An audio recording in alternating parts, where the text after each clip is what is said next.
Why, hello again. Do I look familiar? I don't? Crap. Welcome.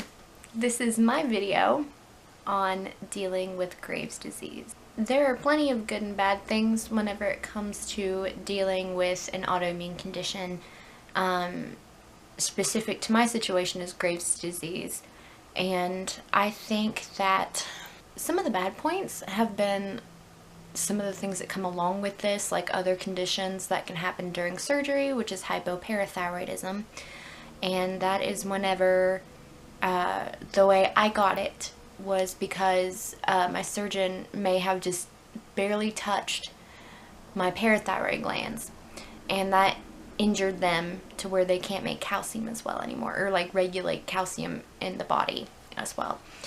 And so that sucked. And from the calcium loss, I lost a ton of hair in 2014. My hair has been very thin my entire life. This is normally about as thick as it ever gets. I mean, it's not a lot, if you can tell, but I have all kinds of baby hairs coming back. It's been quite difficult. It has taken a lot of things from me, but also given me many things in return. I like to look at it that way. It took my good health from me for about 2 years. I pretty much lost about 2 years of my life. But on the other hand, I learned to be a better person.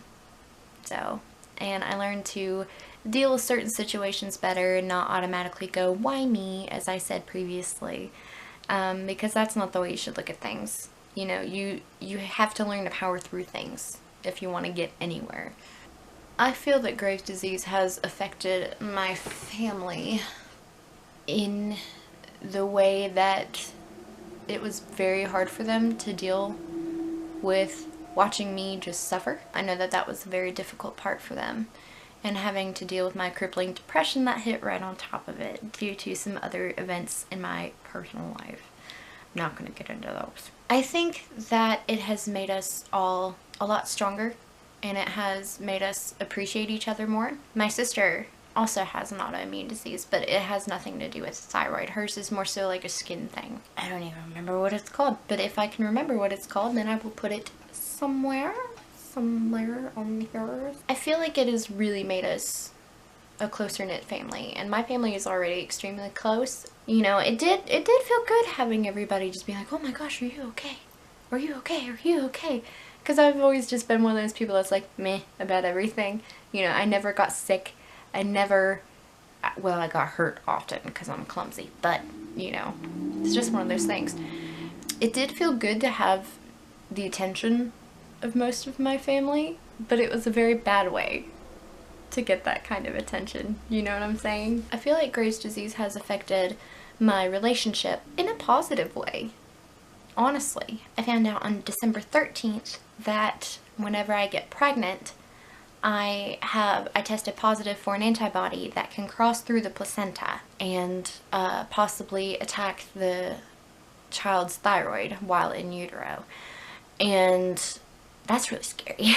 It's a very scary thing, and I feel like it has made me and my fiance grow a lot closer, and we've had to discuss those possibilities. And while it's been very terrifying and very stressful, I feel like my condition, if you will, has brought us a lot closer. We've learned to be more open, and I've had to be honest about how I'm feeling instead of just trying to hide it all the time. It's always been very difficult for me to open up emotionally, and now that I've had all these like emotional things happen to me, I've learned that it is sometimes best not to keep things to yourself, meaning that if something is really bothering you, you need to talk to somebody. Yeah, I know it sounds so hypocritical, you know, I knew that before, but I never really took advantage of that. Now that I have many more safe spaces that I can go to. I don't have to feel